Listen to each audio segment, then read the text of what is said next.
ሰላም ጤና ይስጥልን የፕሮግራማችን ተከታታዮች፣ በዛሬው ዕለት ኢትዮ ፎረም በጀግናው ቲፒኤልኤፍ ላይ በሰጣት አስተያየት ላይ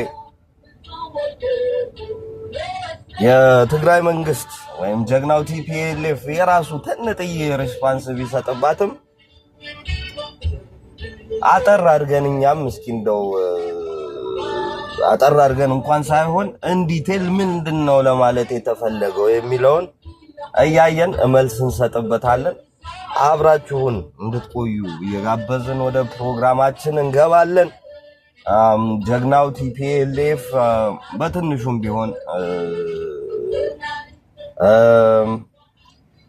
ነሰሰሪ ነው ብዬም ባላምን እንኳን ለተራ ሚዲያ ወይም እንኳን ለሚዲያ አይደለም ከኮነሬሉ ጋር ራሱ በመግለጫ ለመነጋገር ለቲፒኤልኤፍ ያንሳል ብዬ ስለማምን ቲፒኤልኤፍ ማለት በኢንተርናሽናል ኮሚኒቲው ዘንድ ሪጅኑ በጣም እየተናጋ ነውና ባክህን ሪጅኑን ሰላም ላለፉት 27 ዓመታት አንጻራዊ ሰላም እንዲፈጠር እንዳደረከው ባክህን አሁንም አግዘንና ያ እንዲፈጠር አድርግልን እየተባለ በዓለም ዘንድ የራሱን አስተዋጽኦ እንዲያደርግ ለዓለም ሰላም እየተጠየቀ ያለ ትልቅ ግዙፍ ድርጅት ነውና ለሚዲያዎች አይደለም እንዲሁም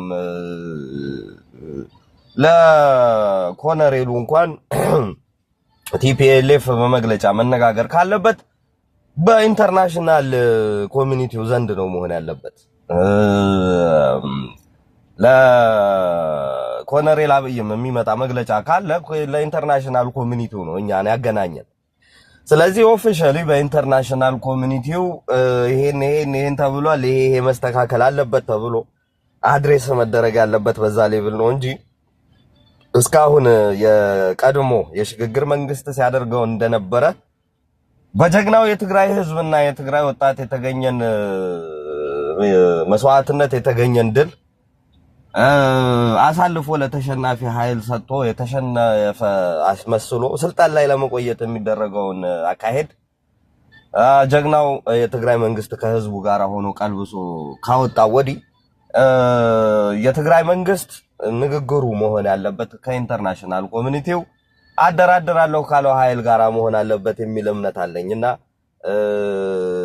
የሰጡትን አጭር ሪስፖንስ ምንም ቢሆን ተገቢም ነው፣ ግን ደግሞ አይመጥንም የሚል እምነትም ስላለኝ እስኪ ቆይ ምን ለማለት ተፈልጎ ነው የሚነሱት ነገሮች ፋክት አላቸው ፊክሽኖች ናቸው የሚለውን ነገር አብረን እንከታተል በማለት እስኪ እኛም ማስተያየት እንስጥበት ብለናል እና ኢን ዲቴልስ እስኪ ምንድነው የሚነሱት የሚለውን በደንብ አብረን እንከታተል።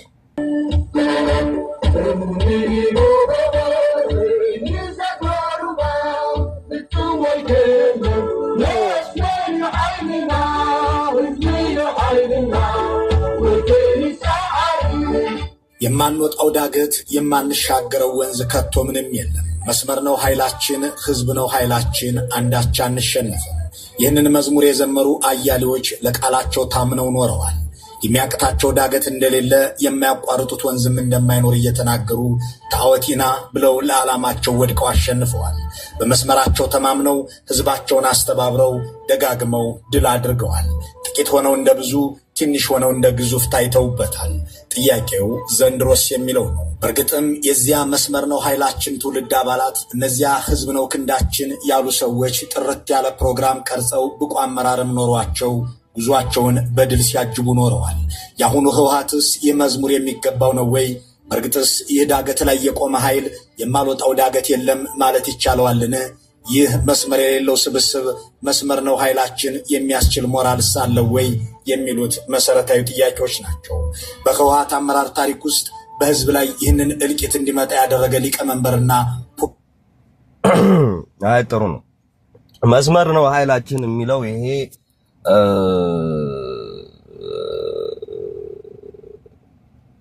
የዓላማ ጽናት መዝሙር ለአሁን ላሉት አመራሮች ይገባቸዋል ወይ የሚል ጥያቄ ነው። በጣም ይገባቸዋል።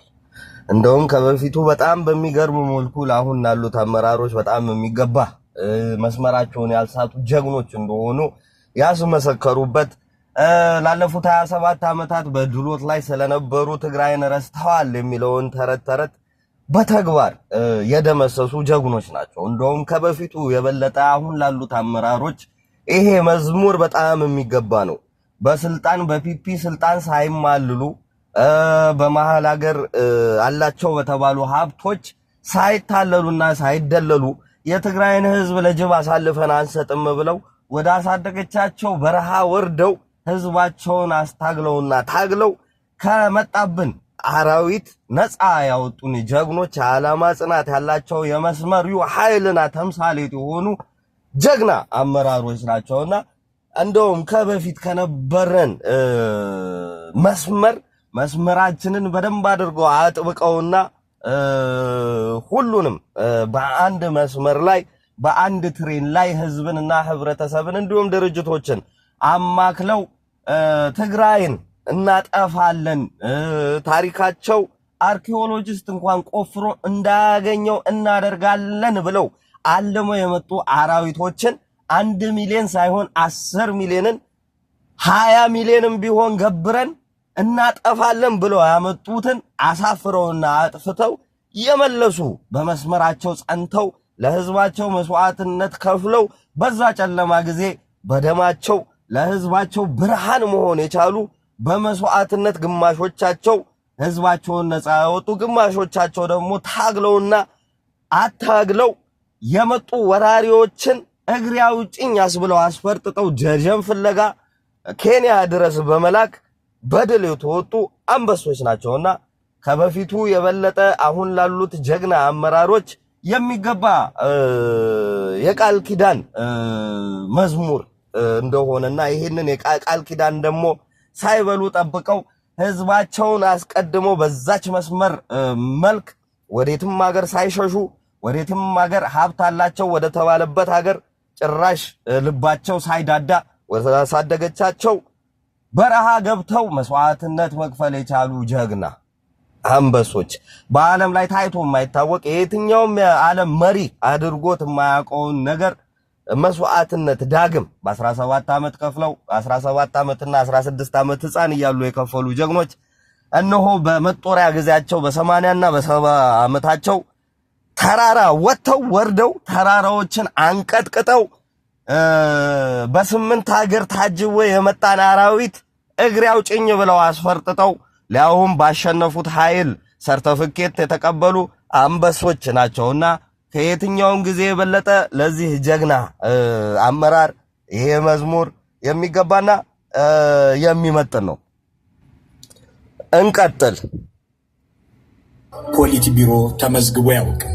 ድርጅቱ ከ1960ዎቹ መጨረሻ እስከ አሁን ድረስ ከ6 በላይ ሊቃነ መናብርት እንደነበሩት የራሱ ታሪክ ይናገራል። በደብረ ጽዮን ገብረ ሚካኤል እንደተመራው ህወሓት ያለ ግን በህዝብ ላይም ሆነ በራሱ ድርጅት ላይ እልቂትንና ቁልቁለትን ያመጣ የለም። በ17 ዓመቱ የትጥቅ ትግል ዘመን 60 ሺህ ገደማ ሰው ህይወት እንደተከፈለ ተነግሯል። በ2 ዓመቱ የወረራ ዘመን ግን 1 ሚሊዮን ህዝብ አልቋል። ይህ የገዳዮቹን ጭካኔና ለህዝብ ያላቸውን ጥላቻ መለያየቱን ብቻ የሚያሳይ አይደለም። የደርግና የኦህዴድ ብልጽግና የመግደልና የመጨፍጨፍ እንዲሁም የጭካኔ ደረጃ የአዲስ አበባና የሐራሪን ያህል የተራራቀ ነው። የአብይ አህመድ መንግስት ከደርግ የባሰ የጭካኔ አገዛዝ የከፋ ጨፍጫፊ የተወለደውን ብቻ ሳይሆን የሚወለደውን ጭምር በጠላትነት ፈርጆ የተንቀሳቀሰ ዘመቻውም ከታሪክና ከህሊና እናጥፋ የሚል ሆኖ የተመዘገበ ነው። ጥያቄው ይህንን ዋጋ መቀነስ አይቻልም ነበር ወይ የሚለው ይሆናል። ነገሩ የደርግና የአብይን አገዛዝ አንድ አይነት አካሄድም አላቸው፣ የተለያየም አካሄድ አላቸው። ሁለቱም ጸረ ትግራይ ነበሩ፣ ምንም እንትን የለውም። በሁለቱ ጊዜ ያለው ቴክኖሎጂ ባለፉት 27 ዓመታት ጀግናው ቲፒኤልኤፍ ለአገሪቷ የገነባው ዲፕሎማሲ እንዲሁም ደግሞ የሀገሪቷን ሚሊተሪ የገነባበት እንዲሁም ዓለም ያለችበት ቴክኖሎጂ ታክሎ የኢንተርናሽናል ኮሚኒቲውም እንዲሁም አካባቢው ላይ ያሉት አራዊቶች ከናንተ ጋር በተሸናፊነት ስሜት መተባበራቸው ያመጣው ሲግኒፊካንት የሆነ ዲፈረንስ አለ። ከደርግ ጋር የሚያመሳስላቸው ህዝባችን በረሃብ ለመጨፍጨፍ ሁለቱም መንገድ ይዘጉ ነበረ። እንዲሁም ደግሞ እህል በየትኛውም አቅጣጫ ተገርጎ ሲገባ በጀት ይደበድቡ ነበረ። ባላቸው አቅም ሁለቱም ሞክረዋል፣ በአብሊታቸው ማለት ነው። የዚህኛው እኛ በገነባነው ዲፕሎማሲ ነው። እሱንም ደግሞ እኛ በገነባነው ኢኮኖሚ ቲፒኤልኤፍ የገነባውን ኢኮኖሚ በመጠቀም የሀገሪቷን አንጡራ ሀብትና ሪሶርሶች ጠቅላላ አውትሶርስ በማድረግ ያመጣው አላያንስ ነው እንጂ ከቲፒኤልኤፍ ጋር ምንም የሚያገናኘው ነገር የለም። እና የደርግ ጊዜ የተከፈለው መስዋዕትነትና አሁን የተከፈለው መስዋዕትነት ላይ ግዙፍነታቸው ጊዜያቸው ነው የለያየው። እና የነዚህኛዎቹ አምቢሽን ደግሞ ካላጠፋናቸው በስተቀር ያጠፉናል ወይም ደግሞ እንሸነፋለን የሚል ስለነበረ ከምድረ ገጽ እናጠፋለን ብለው አርኪኦሎጂስት እንኳን ታሪካቸውን ቆፍሮ እንዳያገኘው ማድረግ አለብን ብለው ፎክረው የመጡ ናቸው። 1 ሚሊዮን የገደሉት ወታደር አይደለም፣ ንጹሃኖችን ነው። ወታደሩን መገዳደር ሲያቅታቸው፣ ወታደሩን እንደ እሳት ሲፈጃቸው በፍርሃትና በድንጋጤ የበረገገ በሬ ይመስል ንጹሃኑን ጠቅላላ ነው አጥፍተው 1 ሚሊዮን የደረሰው። ይሄ ደግሞ የጀግናው ቲፒኤልኤፍ ጥፋት ሳይሆን የአራዊቶቻችን ጭካኔን ነው የሚያሳየው። ጀግናው ቲፒኤልኤፍ ጠቅላላ 10 ሚሊዮን ህብረተሰብ እናጠፋለን ብለው ተመሳጥረው የመጡ አራዊቶችን 10 ሚሊዮን እንዳያጠፉ ባለው አቅም ከ8 አገሮች ጋር አንድ ክልል ገጥሞ ታሪክ የሰራ ዓለምን ያስደመመ ታሪክ የሰራ ጀግና ድርጅት ነው። ይሄንን መካር አይቻልም። ስለዚህ በ1 ሚሊዮን እንዲከታ ያደረገው ጀግናው ቲፒኤልኤፍ ነው። ቲፒኤልኤፍ ባይኖር ኖሮ 10 ሚሊዮናችንን አጥፍታችሁ አይደለም ትግራይ ውስጥ ያለውን በመሃል ሀገር የሚገኙ ተጋሮችን እኮ ሰብስባችሁ ኮንሰንትሬሽን ካምፖች አስገብታችሁ ነበርና የነበራችሁን ህልም በአጭሩ እንዲሰበርና እንዲቀጭ ያደረገው ይሄ ጀግና ድርጅት በመስመር ጸንቶ በእናንተ ስልጣንና በእናንተ ሀብት ሳይደለል ይሄንን ጀግና ህዝብ ይሄ እሱ መስዋዕትነት ከፍሎ እኔን የሚያኖር አንበሳን ህዝብ አሳልፌ ለአራዊቶች አልሰጥም በማለት ለገባው ቃል ኪዳን ለ17 ዓመት ትግል አብሮት ለወደቁት መስዋዕትነት ለሆኑ ወንድም እህቶቹ የገባውን ቃል ኪዳን ጠብቆ ወደ አሳደገችው ደደቢት በረሃ ወርዶ ተአምርን ለዓለም ያሳየ ለዓለም እና ይሄ ለአገሩ ሳይሆን ለዓለም ያሳየ ጀግና ድርጅት ነው። እና 1 ሚሊዮን እንዲቀር ወይም በ1 ሚሊዮን እንዲቀጭ ያደረገው ጀግናው ቲፒኤልኤፍ ጀግናው የትግራይን ህዝብ ሞቢላይዝ በማድረግ የመጡትን አራዊቶች ህልማቸውንና ትልማቸውን በአጭሩ በመቅጨት ነው። ስለዚህ የቲፒኤልኤፍን የሌሎቹን ጭካኔና የሌሎቹን ባርበሪክ አካሄድ ለቲፒኤልኤፍ መስጠት ተገቢ አይደለም። የአንድ ግለሰብን ስህተት ለግለሰቡ ነው የሚሰጠው እንጂ እኔ እኮ የተሳሳትኩትኝ አንተ እንደዚህ ስላልክ ነው ወይ አንተ እንደዚህ ስላረክ ነው ብሎ ኤክስኪዩዝ መስጠት ተገቢ አይደለም። ስለዚህ እስኪ ወደ ሬቶሪኩ እንቀጥል። ገሩን በዝርዝር እንመለከተዋለን። በህወሓት ታሪክ ደካማው ፖሊት ቢሮና የፖለቲካ አመራር የአሁኑ ለመሆኑ የማይጠራጠሩ ሰዎች የተከናነበውን ፖለቲካዊና ዲፕሎማሲያዊ ኪሳራ ይዘረዝራሉ። ከብሔራዊ ጭቆና አላቆ የየራሳቸውን ክልል የሰጣቸው ብሔረሰቦችን ብሔረሰብ ሲል ኖሮ አንድም ብሔረሰብ በትግራይ ህዝብ ላይ እልቂት ሲፈጸም በአጋርነት አለመቆሙ ሳያንስ የምስራቅ አፍሪካ ይሄ አባባል ራሱ ስህተት ነው። ትግራይ ላይ ከመዘመቱ በፊት ብሔረሰቦች ላይ ነው የኦፒዲኦ አመራር ኮሎኔል አብይ ዘመቻ ያደረገው። መጀመሪያ የአፋር አመራር ተነሱ ለሱ ጭካኔና ግፍ እንዲሳተፉ። ከዛ በኋላ የፌደራል ስትራክቸሩን ለማናጋት የሚደረገውን እንቅስቃሴ ኦብዘርቭ በማድረግ የሶማሌው ፕሬዝዳንት አቶ አብዲ ኢሌ ራሱ እቺ ለቅሶ ከፍየሏ በላይ ናት እና ፌደራል መንግስቱ መከበር አለበት፣ ህገ መንግስት መከበር አለበት በማለታቸው እንደዚህ አይነት ሴራ ዘርቶባቸው ዘብጥያ እንዲወርዱ ተደርገዋል። በደቡብ ክልሎች ውስጥም ህገ መንግስቱ ይከበር በማለታቸው አመራሮቻቸው ተቀይረዋል። በሌሎች አካባቢዎችም እንደዛው እንዲሁም በአማራ ክልል መጀመሪያ ላይ የለውጥ አመራር የነበሩት ሰዎች እንዲሁም የክልሉ ምንድነው የልዩ ኃይል አመራር ተደርገው የተሾሙት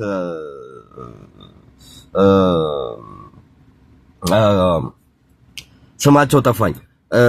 የመጀመሪያዎቹ አመራሮች እርስ በርስ ተጋደሉ የተባሉት ወደ ትግራይ ላይ ጦርነት እንክፈት ሲባሉ የለም ከትግራይ ህዝብ ጋር ደም አንቃባም ያለብንን ችግር በጠረጴዛ ላይ እንፈታለን ስላሉ የክልሉ ልዩ ኃይል አመራር ራሳቸው ከትግራይ ህዝብ ጋር ከወገናችን ጋር ችግር የለብንም ያለብንን ችግር በጠረጴዛ ዙሪያ እንፈታለን ስላሉ ነው አሳስኔት ተደርገው እርስ በርሳቸው ተገዳደሉ የተባለውና በየክልሉ የተቀመጡት አመራሮች ጠቅላላ የፒፒ ዱቄት ተሸካሚና ተላላኪ እንዲሆኑ ተደርገው የተመረጡ ኃይሎች ናቸው። ስለዚህ ብሔር ብሔረሰቦች መስዋዕትነት ከፍለን ምናምን ብለን እንትናላችሁና እነሱ አብሮ አልቆምም የሚለው ናሬቲቭ ውሸት ነው። አብይ የሚፈልገውን ኃይሎች ከሾመ በኋላ ወደ ስልጣን ከመጡ ክልሎች ኃይል ውስጥ እጅና ጓንት ሆኖ እየሰራ ያለው የሶማሌ ክልል ነው። ጦርነት ወይም ወረራው ትግራይ ላይ ሲከፈት የሶማሌ ክልል በድርሻው ያዋጣው ወታደር ቢኖር 4 ፒካፕ ትራኮች ናቸው ወደ ትግራይ የመጡት። እነሱም ጦርነቱ ላይ አልተሳተፉም ቢካዝ ደጀን ፍለጋ ሩጫ ላይ የነበረ መከላከያ ስለነበረ እናንተ ሮጣችሁ እየወጣችሁ እኛ ለምንድን ነው መስዋዕትነት የምንከፍለው የሚል ጥያቄ በማንሳት ቪዲዮ ቀርጸው እንደውም ቪዲዮውን እያሸነፍን ነው የሚለው ናሬቲቭ ውሸት እንደሆነ ያጋለጠው የሶማሌ ልዩ ኃይል ነው። 4 ፒካፕ ላይ በጀግናው ቲፒኤልኤፍ ጊዜ ፓትሮል ሲደረግ 2 በቀኝ ሳይድ 2 በግራ ሳይድ 4 አንድ ከፊት አንድ ከኋላ ይቆማሉ። ያ ከላይ የሚቀመጠው ማለት ነው ፒካፕ ላይ 6 ሰው አለ። 2 ሰዎች ከፊት ለፊት ይቀመጣሉ ጋቢና ማለት ነው ድራይቨሩና ጋቢና የሚቀመጠው ፓሴንጀር 4 ፒካፕ በጀግናው ቲፒኤልኤፍ 27 ዓመት ዘመን የሚይዘው 8 ሰው ነው። ለዚህ ናሬቲቭ ብቻ እስኪ እንደው 50 ሰው ፒካፖች ያዙ ቢባል 4 ፒካፕ ነው የሶማሌ ክልል የላከው እና 4 ፒካፕ ላይ 50 ሰው መጣ ከተባለ 54ቱን ፒካፖች እንግዲህ 200 ሰው 200 ኃይል መጣ ማለት ነው። እና ማክሲመም እንደው 500ም እናስገባው 10 ሺህ እናስገባው የመጣው ኃይል ቪዲዮ ቀርጾ ነው የወጣው። ትግራይ ላይ በተሰራው ሪቶሪክ ምናምን ህዝብ ሰላማዊ ሰልፍ ወጥቷል። ሀገር ተደፈረ፣ ሀገር ተወረረች፣ አሜሪካን ደፈረችን የሚል ናሬቲቭ ስለተዘነዛ ማለት ነው። ከዛ በዘለለ ግን የብሔር ብሔረሰቦች የተሳተፉበት ለማስመሰልና ይሄ የትግራይ ህዝብ ወይም ቲፒኤልኤፍ በብሔር ብሔረሰቦች ዘንድ ጥላቻ አለበት የምትል ናሬቲቭ ለማስቀመጥ የምትደረገው አካሄድ የፒፒ አጀንዳ ትመስላለች። እንቀጥል። አፍሪካ መንግስታት ጭምር የትግራይን ህዝብ ለመጨረስ የአብይ አህመድ መሳሪያ የሆኑበትን ስልት ማስቀረት አለመቻሉ አሜሪካም አውሮፓን ስልጣን እንዳይዝም ከስልጣን እንዲነሳም ሲያሴሩና ሲሰሩ የሚያንቀላፋ ስብስብ እርግጥም ፖለቲካዊና ዲፕሎማሲያዊ ኪሳራ ውስጥ ነው ቢባል ልክ ይሆናል። ጥያቄው ይህ ፖለቲካዊም ዲፕሎማሲያዊ ውድቀት ያመጣ የሚሊዮኖችን እልቂት ማስቀረት ባይችል እንኳን መቀነስ ያልቻለ በድርጅቱ ታሪክ ይህንን ያህል ሞት ያስመዘገበ አመራር አሁንም በስልጣን ላይ ለምን ካልቀጠልኩ አለ የሚለው ነው። ጉዳዩን የዲፕሎማሲ ችግር አጋጥሟል ለምትለውም ራሱ ተረት ፋብሪኬተር ናት። ይሄ ፋክት ቤስድ የሆነ ስቴትመንቶች አይደሉም እየተሰጡ ያሉት። አይደለም አሁን እንደ መንግስትነት ወደ መንበራችን ተመልሰን በረሃ እንኳን ሆነን በዲፕሎማሲ የበለጠን ኃይል አልነበረም። ለ50 ሀገሮች ደብዳቤ እየጻፍን ኮሙኒኬት እያደረግን በዓለም ላይ ታይቶን በማይታወቅበት መልኩ 11 ጊዜ እንዲሰበሰብ ማድረግ የቻለን በዲፕሎማሲ ራሱ ልዕልናችንን ክልል ውስጥ ተቀምጠን እንደ ክልል ማሳየት የቻልን። በአሁኑ ሰዓት ራሱ የኮሎኔል አብይ ምርጫ ቦርድ ይሆን ምናምን የሚባል ተረቶች የ3 ወር የፖለቲካ እንቅስቃሴ እንዳያደርግ ምናምን የሚል ሬቶሪክ እየተናገረ ኢንተርናሽናል ኮሚኒቲው እየፈለሰ እየሄደ የሚያናገረው ጀግናው ቲፒኤልኤፍ ነው። ሆርን ኦፍ አፍሪካን ማረጋጋት ይችላል ተብሎ የሚታመንበት ግዙፍ ኃይል ስለሆነ ማለት ነውና በዲፕሎማሲ ውድቀትን ያስመጣ ወይም ያመጣ አይደለም። በዲፕሎማሲ እንደውም ልዕልነቱን አሳይቶ ክልል ሆኖ እንደ አገር ህዝብንና ራሱን ሪፕሬዘንት አድርጎ በኢንተርናሽናል ኮሚኒቲውና አሪና ውስጥ መንቀሳቀስ የቻለ ነው። ሾርት ሚሞሪ አይደለንም እኛ። አቶ ጌታቸው ረዳ ፒፒን ከተቀላቀሉ በኋላ የፒፒ ወይ የኮሎኔል አብይ መንግስት የትግራይ ኃይል ምንም አይነት እንቅስቃሴ ፖለቲካል እንቅስቃሴ እንዳያደርግ አግጃለሁ ባለ በንጋታው ነው አፍሪካን ዩኒየን ስብሰባ ውስጥ ሰሚት ውስጥ እንደ አገር ትግራይን ሪፕሬዘንት አድርገን እንድንገኝ የተጋበዝ ነው። ስለዚህ በዲፕሎማሲ ተሸንፈዋል የሚለው ናሬቲቭ ራሱ ስህተት ነው። በዲፕሎማሲ አሸንፈን እንደ መንግስት የሉም እየተባለ እኔ ሾንኳቸውን የሽግግር መንግስት የሚባሉትን ለይስሙላ ያናገራችሁ ተመለሱ ሲባል አየለም ጀግናው ቲፒኤልኤፍን አነጋግረን የሪጅኑ ሰላም አስከባሪንም አነጋግረን ነው መውጣትም ያለብን ያሉ ሁሉ ጊዜም ኢንተርናሽናል ኮሚኒቲው ዲፕሎማቲካችንን ሀያልነቱን ማረጋገጫ ሰነድ መሆን ይችላሉ። የዩሮፒያን አምባሳደሮች ጠቅላላ እየፈለሱ ዛሬም ድረስ ዛሬ ራሱ የሚያናገሩን እኛን ነው። ሊያውም ሪጅናችን ድረስ እየመጡ ማለት ነውና ይሄ በዲፕሎማሲ ተሸንፏል የምትለው ናሬቲቭ ውሸት ናት።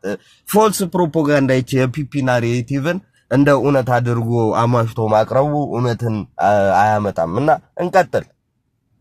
የሚከታተሉ ሰዎችን ስንጠይቅ ያገኘነው ምላሽ ውስብስብ አይደለም። ህወሓት በ17 ዓመቱ የትጥቅ ትግል ዘመን ከሀገር ውስጥም ሆነ ከውጭ ደጋፊዎቹና በውጊያ በሚደረጉ ዘመቻዎች የሰበሰበውን ሀብት ከትጥቅ ትግሉ መጠናቀቅ በኋላ ኢንዶመንቶችን ለማቋቋም እንደዋለው የድርጅቱ ድርሳናት ያሳያል። በትግራይ ለተቋቋመው ኤፈርት ብቻ ሳይሆን ለሌሎችም ክልሎች ተርፎ የጥረት ኮርፖሬት በአማራ ክልል ወንዶና ዲንሾ የተሰኙት ደግሞ በደቡብና ኦሮሚያ እንዲቋቋሙ ያስቻለውን ሀብት የለገሰው ህወሓት ነበር። እነዚህ ተቋማት በአገሪቱ የገበያ ጉድለትን ለመሙላትና የሥራ ዕድል ለመፍጠር የውጭ ምንዛሬም ለማግኘት ያስቻሉ የቢሊዮን ዶላር ኩባንያዎች ሆነው ቢያንስ በአራቱም ክልሎች ዘልቀዋል። ይህ ሀብት በትጥቅ ትግሉ ዘመን ከውጭና ከሀገር ውስጥ የተሰበሰበ ንብረት ያቋቋመው ነበር። በሁለት ዓመቱ ጦርነትም በቢሊዮን የሚቆጠር ገንዘብ መሰብሰቡን ለድርጅቱ የቀረቡ ማስረጃዎች ይናገራሉ። በ6 ወር ዘመቻ ብቻ ከዲያስፖራና ከሀገር ውስጥ የተሰበሰበ 4 ቢሊዮን ብር ተመዝግቧል። ይህ ገንዘብ የት ደረሰ? የሀብት አሰባሳቢ ኮሚቴ የተባለውን ቡድን የሰላም ስምምነቱ ሊፈረም 1 ሳምንት ሲቀረው ጥይት በኮንትሮባንድ ገዛለሁ ብሎ የሸጠው የመንግስት መሬት፣ ቤትና የሥራ ቦታ የት ደረሰ?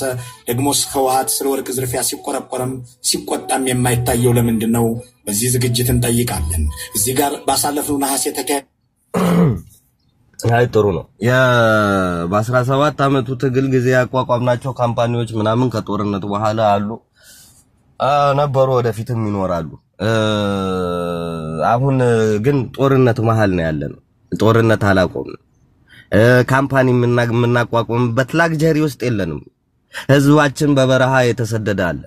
የምትናገረው ነገር ናሬቲቭ በጣም እንደው የሚያስቅ ነው። በጦርነቱ ጊዜ የትኛው ባለሀብት ወይ የትኛው ኢንቨስተር ነው መጥቶ መሬት የሚገዛው?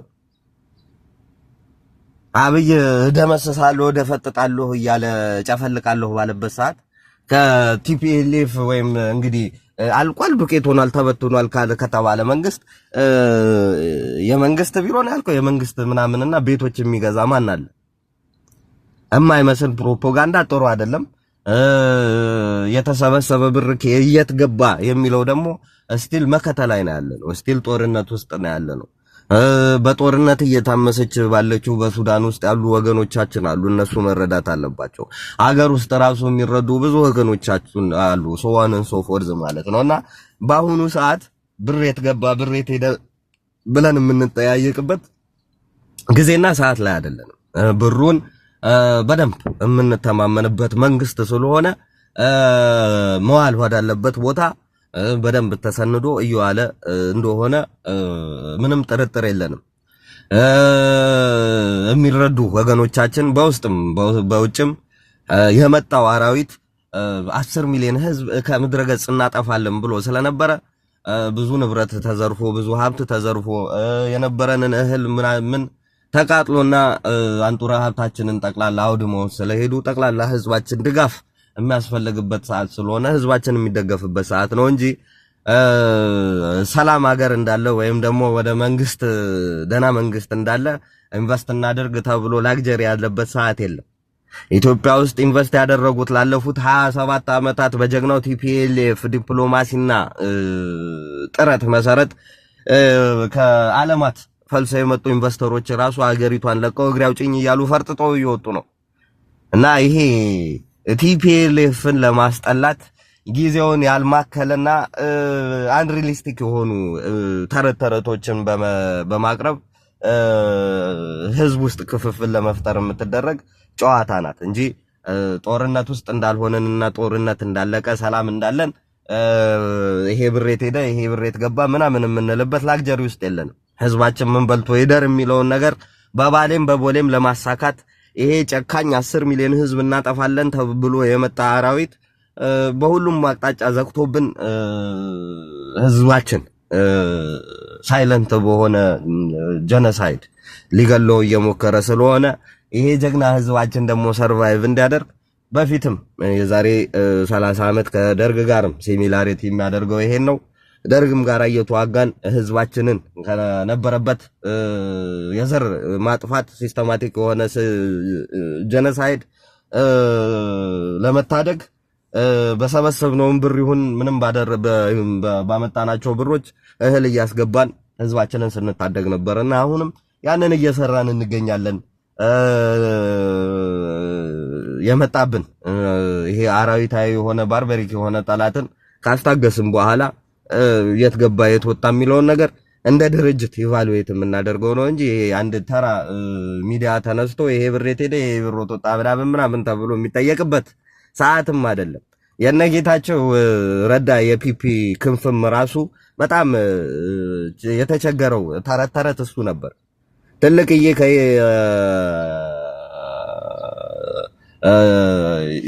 ኤርትራው ዲክቴተር የተማረው ትንሹ ግልገልን መሀል ሀገር አስቀምጦ ትግራይ ውስጥ ዲሞክራሲ ያስፈልጋል ምናምን የሚል ተረት ውስጥ መግባት ማለት ነው። እና ይሄ የህዝብን ጥያቄ ዳይቨርት አድርጎ ህዝብን ዲቫይድ ለማድረግ የሚደረጉ ሬቶሪኮች ናቸው። አሁንም ብሬት ገባ ብሬት ወጣ የሚለው ጥያቄ ማለት ነው። እና ሌላው የሚነሱ ነገሮች ካሉ ወደ እነሱ እንሂድ።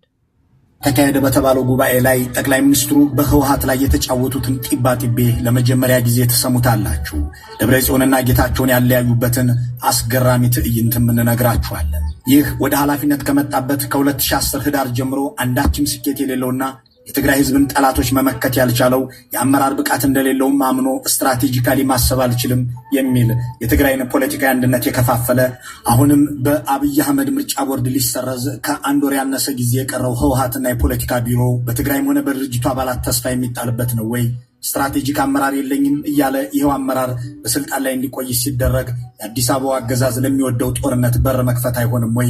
የቀረበለትን የ32 ሚሊዮን ብር ጥያቄ ውድቅ አድርጎ ከ400 ሚሊዮን ብር በላይ የመደበበትን የፖለቲካ ፕሮጀክትስ ምን ነበር? ይህንን በዝርዝር እንመለከተው ዘንድ ከወገንተኝነት ነጽተው አስተያየታቸውንና መረጃ ትንሽ ደግሞ ኮንትራዲክት የሚያደርገው ፎልስ ናሬቲቭ የሚያቀርባቸውን አስተያየት የሰጡና ኃይሎች ከወገንተኝነት የጸዱ ኃይሎች እያለ ነው እንትን የሚለው። ያው የራሴ አጀንዳ አይደለም የምትልም ናሬቲቭ አለችውና ይሄ የሰዎችን አስተያየት እንደ ፋክት ማቅረብ በጣም እንደ ምንድነው ስሙ እንደ የጋዜጠኛ ኤቲክስን ይጣረሳል። የጋዜጠኛ ኤቲክስን ይጣረሳል። እኔ ደብረጽዮን ክንፍ አውጥቶ ሲበር አይቻለሁ ብለህ እንግዲህ አንድ ግለሰብ እንደነገረን ከሆነ ብለህ የምትዘግብ ከሆነ ይሄ የጋዜጠኝነት ኤቲክስ የሌለው ዝም ብሎ ሬቶሪክ ነው ማለት ነው። እና ከእንትን የጠሩ ኃይሎች የነገሩን ምናምን የምትለው ተረት ትንሽ ትገርማለች። ይቺ ስትራቴጂክ አመራር አተናለው ምናምን የምትል ነገር እንግዲህ ያነሱት የፒፒ ተወካይ ሆነው እንግዲህ ከኛ ጋር ተቀላቅለው ሲሰሩ የነበሩ ኃይሎች ናቸው። እነ ጻድቃን እነ ጻድቃን ያሉትን ነገር ነው። አንድ ሁለተኛ ደግሞ ትልቁ የቲፒኤልኤፍ ጥንካሬ ያለበትን ጉድለት ኢቫሉዌት አድርጎ ነቅሶ ማውጣት ይችላል። እንደሌላው ኃይል ችግር የለብኝም እያለ እንደ ኮሎኔል አብይ ሰማዩን ይሁት ገነት ውስጥ ነው ያለ ነው እልል በኢትዮጵያ የሚል ተረት ውስጥ አይገባም። ስተት ካለ ስተት ነው። እዚህ ጋር ችግር ገጥሟል ከተባለ አዎ ችግር አለ ብሎ አድሚት አድርጎ ችግሩን ፊክስ ማድረግና ኢቫሉዌት አድርጎ መንቀሳቀስ የሚችል ድርጅት ነው። ይሄ ደግሞ የድርጅቱ ትራክ ሬከርድ ያሳያል። ጀግና ወርልድ ክላስ ማይንድ የአፍሪካ ፕሬዝዳንት ክቡር መለስ ዜናዊ ራሱ እያሉ የምንናገራቸው ነገሮች ነበሩ። እንደ ድርጅት በስብሰናል፣ ቆሽሸናል የሚሉት ነገሮች ይሄ መጣራት ያለበትን ሙስና ምናምን ድርጅት ውስጥ ሲገባ በቃ ድርጅት በሰበሰ ማለት ነው።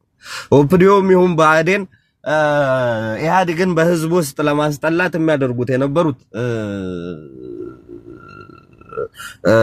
ህዝብን የመበደል ስራዎች በቃ ድርጅቱ እንዲበሰብስ አድርጎት ነበርና ይሄን ነገር ኢቫሉዌት አድርጎ አሰስ አድርጎ መንቀሳቀስ መቻሉ እንደ ድርጅት አገሪቷን እንሆ ደብል ዲጂት ግሮስ እንድታደግ አድርጓታል። ከዛም በኋላ የመጡት አመራሮቻችን እና ክቡር ዶክተር ደብረጽዮን ይሄውን ነገር እንዲቀጥል አድርገዋል። የነበረውን ችግር ኢቫሉዌት በማድረግ አገር ወዴት መሄድ አለባት የሚለውን ነገር አሰስ አድርጎ መቀጠል ችሏል። ለማድረግ የምትፈልጉት ያላችሁት ነገር ምንድነው? በቃ ይሄ የነመለስ አመራር ነበረ ጭንቅላት ያለው ምናምንና አሁን አመራር አጥቷል ምናምን የምትል ተረት ለማውጣት ነው። በጣም ጭንቅላት ያላቸው በጣም የተማሩ ወል አርቲኩሌትድ የሆኑ አመራሮች ነው ያሉት ቲፒኤልኤፍ አባሎቹም ድርጅቱ እንደ ድርጅት ማለት ነው። በነመለስ ጊዜም የነበረው አሰራራችን አሁንም ያለን አሰራር ስለሰም የተለየ ነገር የለውም። መለስ በጣም ጎበዝ ነው፣ በጣም ጀግና ነው፣ በጣም ያነባል፣ በጣም በቃ ዓለም ላይ የሌለው ወደር የለሽ ወርልድ ክላስ ማይንድ የሆነ ፖለቲሻን ነው። ይሄ ድና የሚደረግ ነገር የለም። ያንን ደግሞ አቺቭ እንዲያደርግ ያደረገው በጣም ድርጅቱን አክብሮ ድርጅቱን አሳምኖ የመንቀሳቀስ ችሎታ ስለነበረው ነው። ድርጅቱ በኮሌክቲቭ ሊደርሺፕ ያምናል። ድርጅቱ ውስጥ ያለውንም ሐሳብ አዋህዶ ከሱም ሐሳብ ጋር ማራመድ የሚችል ጀግና ነው። ስለዚህ ድርጅቱ እንደ ድርጅት ፋንክሽን ሲያደርግ ማለት ነው መለስ ክቡር መለስ ዜናዊ ሻይን አድርጎ እንዲወጣ አድርጎታል። በሚደረጉ የኢንተርናሽናል ኮሚኒቲ ስብሰባዎች ውስጥ ምናምን የሀገሪቷን ደህንነት አስጠብቆ የቆየው የስለላ መረብ ድርጅቱ ከመከላከያ ሰራዊቱ ጋር ሶዋኔን ሶፎርስ በመቀናጀት ነው። ስለዚህ ድርጅታችን ኦፐሬት ሲያደርግ የነበረው ኮሌክቲቭሊ ነው። አሁንም ያለው አካሄዳችን ኮሌክቲቭ ነው እና አንድ ሰው ወጣ አንድ ሰው ሄደ ተብሎ ሼክን አፕ የሚሆን ድርጅት አይደለም። እና አሁን ልታደርጉት የፈለጋችሁት ናሬቲቭ እነ ጌታቸውም እነ ሌሎቹም ፒፒን ስለተቀላቀሉ ድርጅቱ ውስጥ ችግር አለ ለማለት ነው። ዳስ ናት ዘ ኬዝ። 100 ሰው አይደለም 100,000 ሰው ቢወጣ ድርጅቱ ሚሊዮንሶች አባሎች አሉት እና ስትራቴጂክ አካሄድ ያስፈልገናል የሚለው ምናምን የተናገሩት ሰዎች አንድ ጻድቃን ናቸው። ሁለት ደግሞ ድርጅቱ ራሱ እንደ ድርጅት አስቦበት ካለው ራሱ ይሄ አሰስ ተደርጎ መተካከል የሚችል ነገር ነው ማለት ነው እንጂ ይሄ በቃ 4 ነጥብ የሚደረግበት ነገር አይደለም። ይሄ የድርጅታችን አሰራርና አካሄድ ነው። የጎደለን ምንድነው? መደመር ያለበት መጨመር ያለበት ነገር ምንድነው ብለን መንቀሳቀስ የሚችል ድርጅት ነው። ይሄ ድርጅት በአሻጥር ወሮ ማራ በሚል ተረት በሉ እስኪ ቆይ ከበሮን እናንተ ያዙትና ያምራል ያደናግራችኋል ነው ብሎ ለቆላቸው ሲወጣ መጥቶ ከህዝቡ ጋር ነው የተነጋገረው። ይሄ ችግር አለብኝ ይሄንን ትግራይ ላይ ያልሰራውት ነገር አለ ምናምን ተብሎ ጀግናው ህዝባችንም የሚጠይቀውን ነገሮች ጠቅላላ ይሄ ይጎላል ይሄ ልክ አልተሰራም ብሎ ተናግሮ ነው የሚቀጥል። የተሸፈነፈነ ሁሉ ነገራችን አልጋ ባልጋ ነው የሚል ድርጅት አይደለም። ለዛም ነው ጠንካራ ሆኖ የወጣው። ለዛም ነው የህዝብ ድጋፍ ያለው እና ስትራቴጂክ አመራር አጣሆኛለ ምናምን የሚለው በቃ እንደው ይሄ የኛ ድርጅት መልአክ ነን ኮሎኔል አብዩ አንዳንዴ ቄስም አንዳንዴ ጳጳስም አንዳንዴ ዶክተርም አንዳንዴ ሚሊታሪ እንትንም ከሁሉም ጋር እንደሚሆኑት ድርጅታችን እንደዛ አይነት ቴንደንሲና አካሄድ የለውም። በቃ የጎደለ ነገር ሲኖር አድሚት አድርጎ የጎደለውን ማን ይሙላ ተብሎ ከሊያንተ ትብስ እኔ ትብስ ተብሎ ተመራርጦ የሚሄድ ድርጅት ነው እና በቀላሉ እንደዚህ በተራ ፕሮፓጋንዳ ኢቫሉዌት የሚደረግ አይደለም። መረጃቸውን ያጋሩን ሰዎች አነጋግረናል።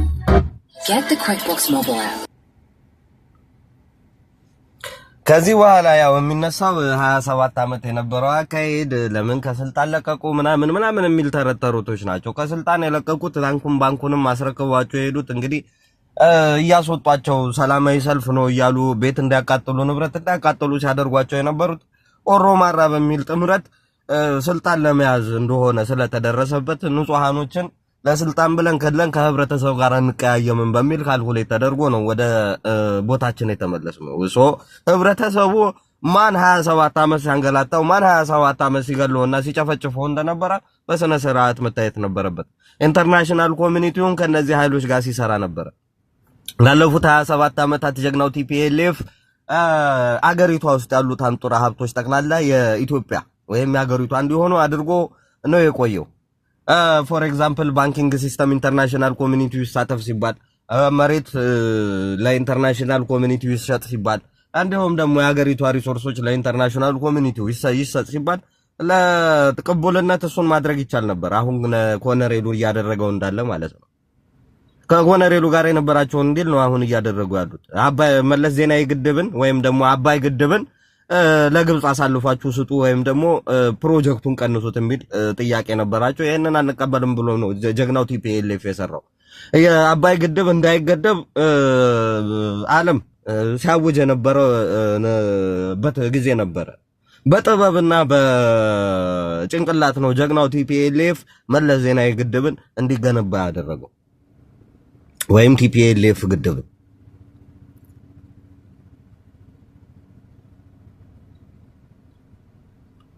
እና ዓለም ራሱ የራሱን ኢንተረስት ለማስጠበቅ ሀገር የሚሸጡ ባንዳዎችን ኢምፕሊመንት ለማድረግ እየሞከረበት የነበረ ጊዜ ነበር። ፕሬሸሩ እኛ ላይ ነበር። እኛም የሀገሪቷ አንጡራ ሀብት ለኔክስት ጀነሬሽን በስነ ስርዓት ተጠብቆ መቀመጥ መቻል አለበት እና እንደ ሀገር ጠንክረን ስንወጣ ሚሊዮነሮች ስናፈራ እናንተም ትሳተፋላችሁ ዕውቀቱ ሲኖረን እንጂ በቀኛ ዙል ባርነት ውስጥ አናስገባም ህብረተሰባችንን በሚል የሀገሪቷን ንብረት ጠቅላላ ኢንታክት እንደሆነ ሲጠብቅ የነበረ ጀግና ድርጅት ቢኖር ቲፒኤልኤፍ ነው። አሁን ይሄ ሁላ ጀነሳይድ ህብረተሰብ ላይ እየተፈጸመና ይሄ ሁላ ግፍ እየተፈጸመ ኢንተርናሽናል ኮሚኒቲው ብላይንድ አይ የሚያዞረው በነፊት እያገኘ ስለሆነ ነው፣ ወይም የሱን ኢንተረስት እያስጠበቀ ስለሆነ ነው። የሀገሪቷን ሪሶርሶች ጠቅላላ እየተሰጠ ነው። የመለስ ዜናዊ ግድብ ወይ ቲፒኤልኤፍ ግድብ አባይ ግድብ እየተሸጠ ነው። የቴሌኮሙ እየተሸጠ ነው። በአፍሪካ አንደኛ የተባለው ኤርላይንስ ይሸጣል።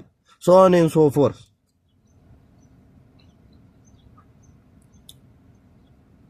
ስለዚህ የነበረብን ግፊት አንደኛ ንጹሃኖች ላይ እርምጃ አሰቃቂ እርምጃ እንወስድም። ከዚህ እነሱ ለስልጣን ብለው ነው የሚገፉት። ስልጣኑን ያዙና እንግዲህ የወጣቱ ጥያቄ ከተመለሰ ተብሎ ነበር። ይኸው ታየ ሀገሪቷን ምን አይነት ማጥ ውስጥ እንደከተቷት። ስለዚህ ከዛ መምጣታችሁ ምናምን የሚለው ተረት እንትን የለውም። በቃ ኢንተረስት ለማስጠበቅ አሁን እንደውም ዌስተርኑ እንደሚያደርገው ኢብራሂም ትሮሬ ላይ እንደዛ አይነትም አቴምቶች ነበሩ በእኛ ጊዜ። ስለዚህ እነዛን ነገሮች ካልኩሌት ተደርጎ ነው ፖለቲካል ዲሲዥን ተወስዶ ስልጣንም የሚለቀቀው ሰዋኔን ሶፎርዝ እና እንደዚህ በቀላሉ ይሄ እንደ ቡና ጨዋታ ወይ እንደ ኳስ ጨዋታ የአርሴናል እና የማንቸስተር ደጋፊ መስል እንትና ወደዚህ ሄደ እንትና እንደዚህ ሆነ ምናምን በሚል አይደለም ፖለቲካ የሚተገበረው። ካልኩሌት የሚደረጉት ነገሮች የኢንተርናሽናል ኮሚኒቲ ስታንድ ምን አይነት ነው፣ ዓለም በምን አይነት አሰላለፍ ላይ ትገኛለች፣ የኛስ ሁኔታ ምንድነው፣ በአሁኑ ሰዓት ብንሄድ ይሻላል ወይስ ሀገሪቷን በደንብ ካዳበርም በኋላና ጭራሽ ከምድረገጽ እንደሚያጠፉን ህልማቸው ከምድረገጽ የሚያጠፉበትን አርሚ ገንብተንላቸው ነው ወይ የምንለቀው? ህዝባችንስ እንደ እንጀራ አይደለም ወይ ይሄ ሁላ ትሬት እየተነገረ እኛ ዝም ብለን መሀል ሀገር መቀመጣችን ምናምን የሚለው ነገር ካልኩሌት ተደርጎ ነው እንትን የሚባለው። ለፕሮፓጋንዳ 4 ቢሊዮን ነው 400 ቢሊዮን አወጡ፣ ለእንትን 30 ቢሊዮን ለትጥቅ 30 ቢሊዮን አወጡ ምናምን የሚለው እነሱ ፖለቲካ ስራዎች ይባላሉ። ለአርሚ መገንቢያ 30 ሚሊዮን የምንሰጥበት ምንም አይነት ምክንያት የለም። ያ የኢንተርናሽናል ኮሚኒቲ ዲፕሎማሲያችንን የሚያበላሽ ነው የሚሆነው።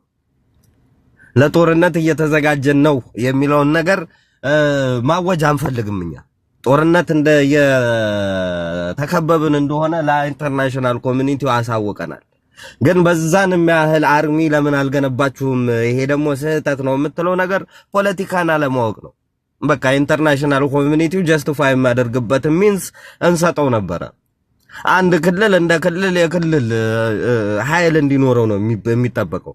ስለዚህ በክልሉ ኃይል ልክ ማለት ነው በፖሊስም ይሁን በወታደርም ይሁን በልዩ ኃይልም ይሁን በምናምን እያደረግክ ታቋቁማለህ እንጂ እንደ መሀይም አይ አርሚ እያቋቋምኩ ነው ተብሎ በክልል ደረጃ አይነገርም። እና ጥያቄዎቻችሁ ጠቅላላ እንደው ለፖለቲካ ለማይከታተለው ሰው ድንግርግርን ለመፍጠር ይችሉ ይሆናል እንጂ ፖለቲካሊ ግን ሚዛን አይደፉም ወይም ውሃ አይቋጥሩ። አይ በቃ እንግዲህ ጀስቲፋይ እንዲደረግ ሚንስ እንሰጥ ነበር። እንደዛ ብናረግ አርሚ እያዘጋጀን ነው ብለን ኢንተርናሽናል ኮሚኒቲው በሳተላይትም በምንም እንትን የሚልበት ኤቪደንስ አለኝ የሚልበትን ሰርከምስታንስ መስጠት ስለማንፈልግ ነው። 400 ሚሊዮን መደበ ምናምን የሚለው ደግሞ 400 ሚሊዮን ጠረጴዛ ላይ ምን መተው ትግራይ ውስጥ ቁጭ ብለው ለመነጋገር 400 ቢሊዮን አይፈጅም። ምንድነው የተደረገው? 2 ነው 3 ስብሰባ ተካሂዷል። ወደዚህ አይነት ጦርነት ውስጥ ከመግባታችን በፊት ምንድነው መደረግ ያለበት የሚለውን ነገር አሰስ ለማድረግ ማለት ነው። ያ ደግሞ 400 ቢሊዮን የሚፈጅ አይደለምና ሶልስ ፕሮፓጋንዳዎች ፎርስ ናሬቲቮች ናቸው እየተነገሩ ያሉት። ከዚህ በላይ እንዳንሄድ ያው ፎርስ ናሬቲቭን በመምታት ብቻ 2 ሰዓት ልናወራ ይሆናልና ጀግናው ቲፒኤልኤፍ አሁንም አለ፣ ወደፊትም ይኖራል። ኢንተርናሽናል ኮሚኒቲውም ራሱ ማለት ነው ባካችሁ ስህተት ሰርተናልና የድርሻችሁን ተወጡ፣ ሪጅኑ ተናጋ፣ ሪጅኑን አረጋጉልን በማለት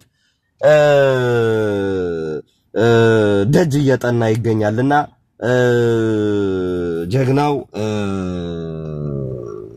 ቲፒኤልኤፍ የህዝቡን ደህንነት፣ ሉዓላዊነት፣ የህዝብን ሰላም፣ የህዝብን አንድነት በማስጠበቅ የህዝብ ዘብ ሆኖ ልክ እንደዚህ ቀደሞ ሪጅኑን ያረጋጋል። ጀግናው የትግራይ ህዝብና ጀግናው የትግራይ መንግስት በመስመሩ ሆኖ የመጣበትን የትግራይን ማጥፋት አርኪኦሎጂ ቆፍሮም ታሪካችንን እንዳናገኘው የሚለውን ህልም ቀልብሶ ከትግራይ አልፎ ሪጅኑን የማረጋጋት እንዲሁም ደግሞ በኢንተርናሽናል ኮሚኒቲው አሪና ውስጥ የሚያደርጋቸውንና እያደረጋቸው ያለውን እንቅስቃሴዎች የሚቀጥል ጀግና ድርጅት ነው። ጀግናው ቲፒኤልኤፍ በአንድ በሁለት በሶስት ሰዎች የሚመዘን ሳይሆን በሚሊዮኖች የሚቆጠር አባሎችና በሚሊዮኖች የሚቆጠሩ ደጋፊዎቹ የሚመዘን ጀግና ድርጅት ስለሆነ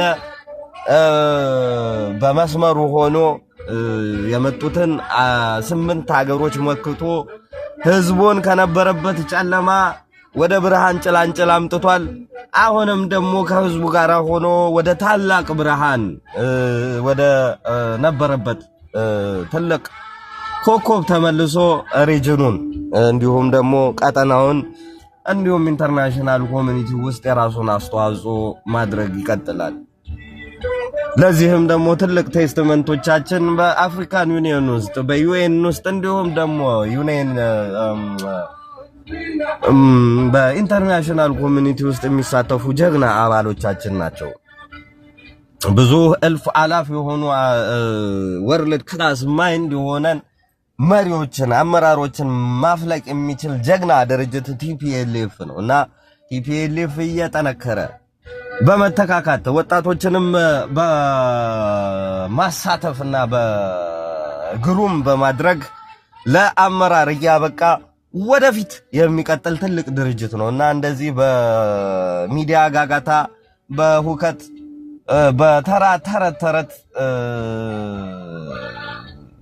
ሊሸነፍ ወይ ሊንበረከክ አይደለም። በ8 ሀገሮች እንኳን ተሞክሮ ንቅንቅ ያላለ ጀግና ድርጅት ነው። ሎንግ ሊቭ ቲፒኤልኤፍ።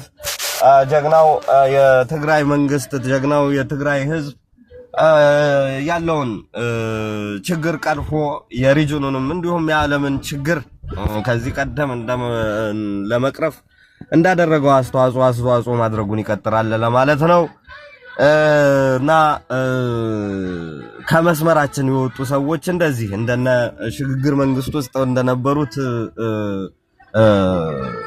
ህዝብን ከሚያደናግሩ ሰዎች እየጸዳ ከመጣ ብርሃናችንን የምናይበት ጊዜ እጅግ በጣም ቅርብ ነው ለማለት ነው። አመሰግናለሁ።